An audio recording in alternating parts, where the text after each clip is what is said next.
Sandwich. घड़ी में रात के 11 बज रहे हैं और तरुण अपने घर आता है। अपने पेट पर हाथ फेरते हुए कहता है, अरे ये क्या बात हुई भला? आज बड़े जोरों की भूख लगी है तो मम्मी ने टेबल से सारा खाना ही हटा दिया। और रोज जब कहता हूँ बिल्कुल भी भूख नहीं है तो कहती है, खा ले बेटा खा ले। यही सोचकर आज बाहर से कुछ खाकर भी नहीं आया तो यहाँ तो मामला ही चौपट है। क्या है ये? तभी तरुण को अपने पिताजी की आवाज सुनाई देती है।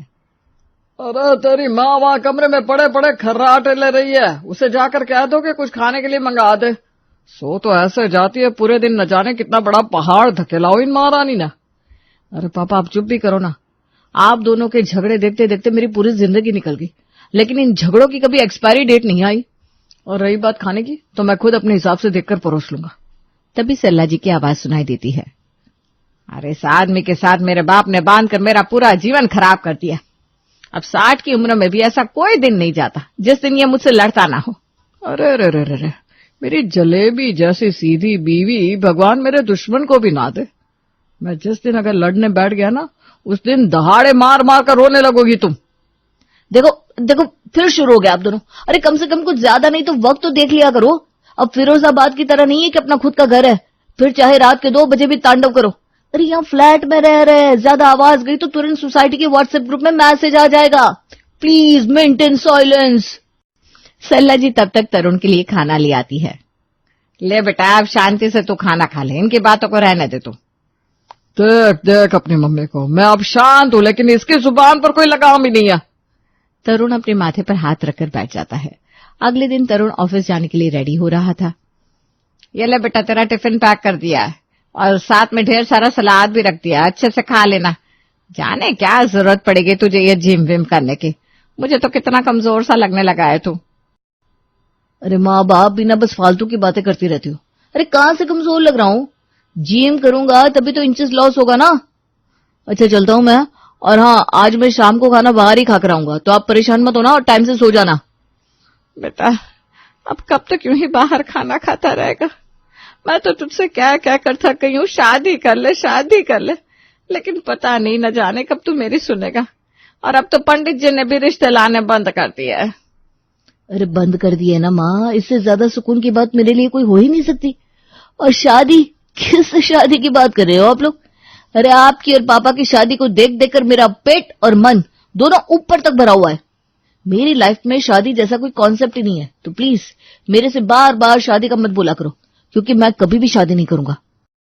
इतना कहकर तरुण अपना लंच बॉक्स उठाकर घर से निकल जाता है और सल्ला जी फिर से उसी उधेड़बुन में लग जाती है कि आखिर उनकी परवरिश में कहाँ कमी रह गई, क्यों उनका तरुण ऐसी बातें करता है। तभी घर की डोरबेल बजती है। अरे इस समय कौन हो सकता है? सरला जाकर दरवाजा खोलती है। अरे पंडित जी आप, बड़ी ही लंबी उम्र पाए आप। महादेव से देखो, अभी थोड़ी देर पहले ही आपको याद कर रहे थे और देखो आप सामने हाजिर है। अरे यजमान महोदया, आपकी आवाज ही तो महादेव ने हम तक पहुंचाई है, तभी तो हम आपके समक्ष हाजिर हुए हैं। अरे हमारे महादेव की मर्जी के बिना एक पत्ता भी नहीं हिल सकता। आपकी और हमारी औकात ही क्या है? सही कहा आपने पंडित जी। अरे अब जरा जलपान ग्रहण भी कराएंगी या फिर दरवाजे पर खड़ा रखेंगी? नहीं नहीं पंडित जी, आइए आइए बैठिए, मैं आपके लिए पानी लेकर आती हूँ। सल्ला पानी लेकर आती है और पंडित जी को देती है। पंडित जी अपना चश्मा चढ़ाए हुए बड़े ही गौर से कुछ पन्ने उलट पुलट कर रहे थे। हाँ तो बताइए यजमान, आपके सुपुत्र की फिर कहीं कोई बात बनी क्या? अरे कहाँ पंडित जी, वो तो शादी के लिए सुनकर ही मना कर देता है। उसका शादी पर से भरोसा ही उठ गया, कहता है मैं शादी नहीं करूंगा। पता नहीं पंडित जी अब आगे क्या होगा, आप ही बताओ। अगर कहीं उसने शादी नहीं की तो। ये कहकर सरला जी फूट फूट कर रोने लगती है। अरे नहीं नहीं नहीं नहीं, आप रोइए मत, ऐसा कुछ भी नहीं होगा। बालक की कुंडली में विवाह के पूर्ण नहीं संपूर्ण योग है, और विवाह अभी भी कुछ समय में हो ही जाएगा, ये भी निश्चित है, इसलिए घबराने की तो कतई जरूरत नहीं है। हाँ, अभी बालक की बुद्धि पर राहु का प्रभाव और चांडाल युग का समय मंडरा रहा है, इसलिए बालक ऐसी बह की बातें कर रहा है। उसे टालने के लिए क्या करना होगा पंडित जी, कोई उपाय हो तो बताओ। अरे हर मर्ज की दवा है मेरे पास देवी जी, ये उपाय बताने और आपकी परेशानी दूर करने ही तो हम यहाँ बैठे हैं। पहले एक बढ़िया सी कड़क अदरक वाली चाय लाओ, तब तक हम कुंडली का अवलोकन कर लेते हैं। जब तक सरला जी पंडित जी के लिए चाय बनाकर लाती है, तब तक पंडित जी कुंडली को बड़े ही ध्यान से देख रहे होते हैं। लीजिए पंडित जी अपनी चाय पीजिए, आप पहले इन सबको अभी साइड कर दीजिए। हाँ जी सल्ला जी, मैंने कुंडली का अवलोकन भी इस उपरांत कर लिया है और मैं अपने साथ जिन 2 लड़कियों के रिश्ते लाया हूँ उनसे भी आपके बेटे तरुण की कुंडली काफी अच्छी मिल रही है। तो आप ये लड़कियों की फोटो रख लीजिए और अपने बेटे को दिखा दीजिए, फिर मुझे सूचित कीजिएगा। अब मैं चलता हूँ। ठीक है पंडित जी, जैसा आप उचित समझे। सरला जी पंडित जी को हाथ जोड़कर उन्हें दक्षिणा देती है और विदा करती है। पंडित जी के जाने के बाद सरला जी खुद ही बैठे बैठे उन लड़कियों की फोटो निहार रही थी। तभी उनकी बहन सीमा का फोन आता है। सरला जी फोन उठाकर देखती हैं। अरे भैया, इसे कहते हैं दिल से दिल का रिश्ता। बताओ, अभी अपनी बहन को याद कर रहे थे और फोन भी आ गया। सरला जी फोन रिसीव करती हैं। अरे सीमा, कैसी हो तुम? बड़े दिनों से याद नहीं किया अपनी दीदी को। अरे हम जरा यहाँ क्या निकल आए, तुम तो भूल ही गई। ना कभी फोन करना, ना कभी बात करना। अरे दीदी, अब हमें बोलने भी दोगी कि आप मन ही मन से सारी बातें कर लोगी? हाँ हाँ, बोलो बोलो। अरे पहली बात तो ये है कि आप भूल गई हो। जैसे दिल्ली गई हो आपको भी नए शहर की हवा लग गई है और उल्टा आप मुझे ही कह रही हो। कितनी बार फोन किए, उठाने की बजाय उल्टा काट दिया आपने। अरे नहीं नहीं सीमा, मैं ऐसा काहे को करूंगी, लेकिन ये मेरा बुड्ढा है ना, इसकी ये आदत है। अगर मेरा फोन बजा और मैं आसपास नहीं हूं तो ये फोन कट कर देता है। इसने किया होगा।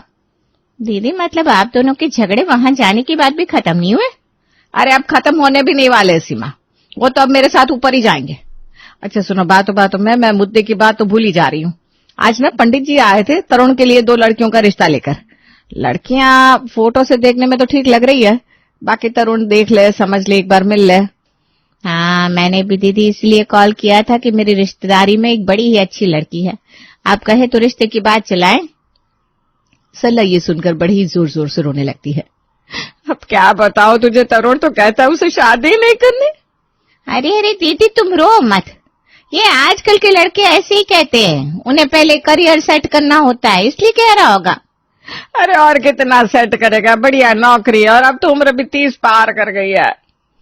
बात तो सही है दीदी, कहीं कोई और बात तो नहीं? आजकल के बच्चों को ना कुछ पता नहीं होता। क्या ऐसा भी कुछ हो सकता है क्या? मैंने तो इस बारे में कभी सोचा ही नहीं। चलो देखते हैं बहन, जो ऊपर वाला कराएगा, हम तो उसी में राजी है। इतना कहकर सरला जी फोन रख देती हैं और अपने बेटे का इंतजार करने लगती है। उधर तरुण, जो आज लेट आने का कहकर गया था, अपनी कलीग खुशबू के साथ बाहर डिनर कर रहा था। आज की मूवी बड़ी ऑसम थी तरुण, है ना? हाँ, ये बात तो एकदम सही कही तुमने। आज की मूवी में मजा ही आ गया। अच्छा चलो बताओ, आज खाने का क्या मन है तुम्हारा? अरे तुम आज अपनी पसंद का ऑर्डर कर दो ना, क्योंकि मेरी पसंद तो तुम हो तरुण। अच्छा ये बता, कब आ रहे हो मेरे घर मेरा हाथ मांगने? अरे खुशबू, तुम आज फिर वही बात लेकर बैठ गई। मैंने पहले भी तुमसे कितनी बार कहा है कि मैं अभी शादी के लिए तैयार नहीं हूँ। लेकिन तरुण, ये सुनते सुनते आज मुझे 3 साल से भी ज्यादा का समय हो गया। अब मैं इससे ज्यादा इंतजार नहीं कर सकती। अरे मेरे घर वाले भी मेरे लिए लड़का ढूंढने लगे और मुझे उन्हें कोई ना कोई जवाब तो देना ही पड़ेगा ना। अब तुम भी इस तरह की बात करोगी खुशबू, तो मेरा क्या होगा? लेकिन तरुण, इस तरह जिंदगी तो नहीं कटेगी। क्यों? इस तरह हमेशा क्यों नहीं रह सकते खुशबू?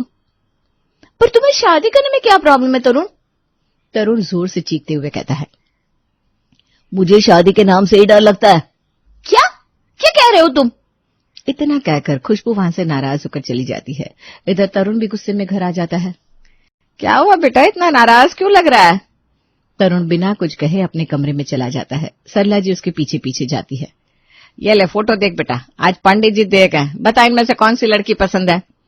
तरुण गुस्से में फोटो उठाकर फेंक देता है।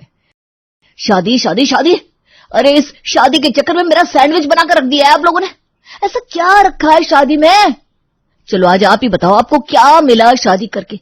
अरे मेरी पूरी जिंदगी आप दोनों के झगड़े देखते देखते बीती। अभी परसों ही मेरा कलीग सौरभ, वो भी अपनी आप बीती बता रहा था, उसका डिवोर्स होने जा रहा है। अभी 3 साल पहले उसकी शादी हुई थी। अब बीवी को मोटी रकम चाहिए, एलिमनी। अब आप ही बताओ, वो अपने माँ बाप को देखे, खुद की लाइफ जिए, या बीवी को पूरी जिंदगी की कमाई एलिमनी में दे दे?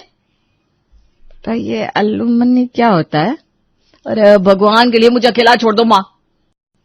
अब एक तरफ खुशबू तरुण से दूरी बना लेती है और उनके रिश्ते के बीच में वो करीबी नहीं रह जाती। फिर एक दिन ऑफिस में, खुशबू मैं कुछ दिनों से देख रहा हूँ तुम मुझे इग्नोर कर रही हो। नहीं, ऐसी कोई बात नहीं है, ये तुम्हारे मन का भ्रम है तरुण। ना तो तुम मुझसे ठीक से बात कर रही हो और ना ही अब हमारे रिश्ते में वो बात रही है। हाँ, हमारे रिश्ते में वो बात नहीं रही, ये बात बिल्कुल ठीक है तरुण, क्योंकि तुमने मेरी आंखें जो खोल दी। खुशबू, मैं अपने रिश्ते को जीवन भर ऐसे ही चलाना चाहता हूँ, क्योंकि मुझे पता है शादी होते ही हमारे बीच का ये प्यार खत्म हो जाएगा। खुशबू बिना कुछ कहे वहां से उठकर चली जाती है। शाम को तरुण घर आता है। बेटा, आज तुझे कितने फोन किए, तूने फोन ही नहीं उठाया। पता है आज मेरा ब्लड प्रेशर बहुत हाई हो रहा था, मुझे डॉक्टर के पास जाना था। फिर क्या किया तुमने? अरे माँ, उस समय बहुत इंपॉर्टेंट असाइनमेंट में बिजी था, फोन साइलेंट पर था। काफी देर बाद देखा तो लगा वैसे ही क्या होगा। अरे करना क्या था, फिर बगल वाली बबीता जी को लेकर गली के कॉर्नर वाले डॉक्टर को जाकर चेक कराया, फिर उन्होंने दवा दी, अभी पहले से ठीक है।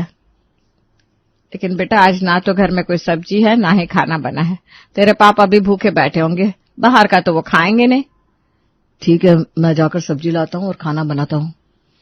सब्जी लाकर तरुण खाना बनाता है और ऐसा करते करते उसे रात की 11 बज जाती हैं और वो बिना खाना खाए थक कर सो जाता है।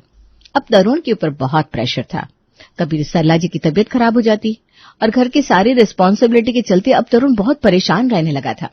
साथ ही खुशबू और माँ दोनों की तरफ से बढ़ते प्रेशर के कारण तरुण हार जाता है, क्योंकि वो किसी भी हाल में खुशबू को खोना नहीं चाहता था। इसलिए वो अपनी माँ को खुशबू से मिलाने अपने घर लेकर आता है।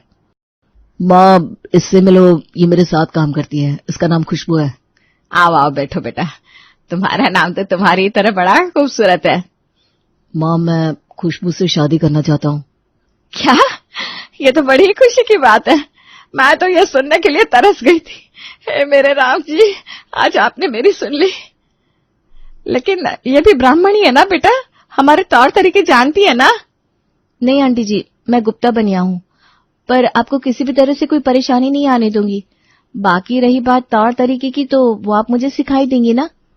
बेटा जमाने को देखते हुए तेरे विचार तो बड़े ही सरल है, अब तो बस अपने मम्मी पापा से मिला दे हमको।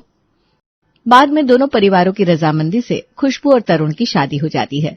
शादी के बाद दोनों की एक नई जिंदगी का आगाज होता है और फिर एक सुबह तरुण अपनी छुट्टियों से वापस ऑफिस जाने के लिए रेडी हो रहा था।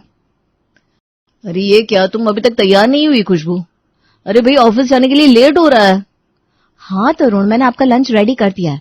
मैंने अभी 3 दिन की लीव एक्सटेंड करने के लिए मेल भी कर दिया है। अरे लेकिन क्यों? वैसे भी हम दोनों 10 दिन पर से तो लीव पर ही थे। अरे मैं कुछ दिन घर को देना चाहती हूँ, सबको समझना चाहती हूँ। तरुण को ये सुनकर बड़ी ही खुशी होती है और वो खुशबू को गले लगा लेता है। अरे पापा, कोई देख लेगा ना। चलो जल्दी से अपना लंच पकड़ो और निकलो, ऑफिस के लिए लेट हो रहा है ना। पूरे दिन खुशबू अपनी सास के साथ मिलकर घर के काम निपटाती है और शाम को सबके लिए बढ़िया सा खाना बनाती है। शाम को तरुण के आते ही सब लोग खाने की टेबल पर आते हैं। मम्मी जी, पापा जी, आप लोग आ जाइए, खाना रेडी है, सब लोग साथ में मिलकर खाएंगे। सरला जी आती है। अरे तेरे पापा क्या साथ में खाएंगे, आज तक कभी जीवन में उन्होंने साथ में खाया है जो अब खाएंगे। मम्मी जी आप रुकिए, मैं बुलाकर लाती हूँ पापा जी को। तरुण खुशबू को हाथ से इशारा करता है। अरे रहने दो खुशबू, वो नहीं आएंगे। पर खुशबू तो किसी की नहीं सुनती और सतीश जी को लेने चली जाती है और जब लौटती है तो साथ में सतीश जी भी होते हैं, जिसे देखकर सब चौंक जाते हैं क्योंकि उन्हें तो कोई उम्मीद ही नहीं थी। फिर 2 दिन बाद खुशबू भी ऑफिस जाना शुरू कर देती है। जैसे ही खुशबू शाम को ऑफिस से आती है, सरला जी अपना घुटना लिए बैठी थी। क्या हुआ माँ, आप ऐसे क्यों बैठी हो? क्या हुआ आपके घुटने में? अब मुझसे क्या इतना काम होता है, इतने दिनों से बहू कर रही थी तो मेरी आदत भी छूट गई थी। अब इतने लोगों का खाना मुझसे नहीं बनेगा बेटा। ये सुनकर खुशबू वहां से चली जाती है। पहले तो तरुण को गुस्सा आता है और उसे वही ख्याल आता है जिससे वो डरता था, इसलिए वो खुशबू के पीछे पीछे चला जाता है। वहां पर खुशबू अपनी मम्मी से बात कर रही थी। आ गई बेटा तू ऑफिस से? हाँ माँ, मैं आ गई। आज तो ऑफिस में बड़ा ही काम था, कितने दिनों बाद गई थी मैं। और खाना पीना क्या बनाया डिनर में? अभी तो आ रही हूँ माँ, अभी जाऊंगी ना किचन में, जाकर बनाऊंगी कुछ। क्या तेरी सास ने नहीं बनाया कुछ? इतना तो वो कर ही सकती है। अरे मम्मी आप ना खामखाम परेशान ना हो, मैं सब हैंडल कर लूंगी। घर पर भी तो आप बीमार रहते थे तो मैं करती थी ना, तो बस अब मेरी शादी हो गई है तो ये सारी जिम्मेदारियां मुझे निभानी चाहिए। ये सुनकर तरुण की जान में जान आती है और वो जाकर खुशबू को गले लगा लेता है। खुशबू, मुझे लगा तुम मम्मी की बात सुनकर नाराज हो गई, मेरी तो जैसे जान ही निकल गई। मैं डर गया, मुझे लगा अब हमारे घर में वही लड़ाई झगड़े शुरू हो जाएंगे जो हर एक घर में होते हैं। लेकिन तुम सच में बहुत समझदार हो, अब मैं हर कदम पर तुम्हारे साथ खड़ा हूं। चलो किचन में हम दोनों खाना बनाएंगे। जब सब खाने की टेबल पर होते हैं खुशबू बेटा, आप मुझे मेरे लायक काम बता दिया करो। घर के साथ नौकरी संभालना कोई आसान काम नहीं है। कल से घर के राशन और सब्जी की जिम्मेदारी मेरी। अभी तो तुम दोनों का जीवन शुरू हुआ है, एक दूसरे को अच्छे से समझिए, क्योंकि इस समय अगर रिश्ते में कोई गांठ आ गई ना तो वो जीवन भर नहीं सुलझती। तरुण अपने पापा के पास जाकर उन्हें सॉरी बोलता है। पापा, मैं आपको जैसा समझता था अब बिल्कुल भी वैसे नहीं हो। शायद इसका कारण हमारे बीच का कम्युनिकेशन गैप है। खुशबू, आज तुम्हारे कारण मुझे मेरे पापा भी मिल गए। मुझे नहीं पता था कि परिवार इतना खूबसूरत भी हो सकता है। मुझे लगता था शादी के बाद लड़के की हालत एक सैंडविच के जैसे हो जाती है, उसे दोनों तरफ से बस दबाया ही जा रहा होता है। लेकिन मैं कितना गलत था। एक अच्छा जीवन साथी आपके जीवन और आपके घर दोनों को स्वर्ग बना सकता है। तुमने बिल्कुल सही कहा बेटा। अब हम सब मिलकर अच्छे से रहेंगे और मैं भी बहू की जितनी मदद हो सके करूंगी ताकि उसे कोई तकलीफ ना हो।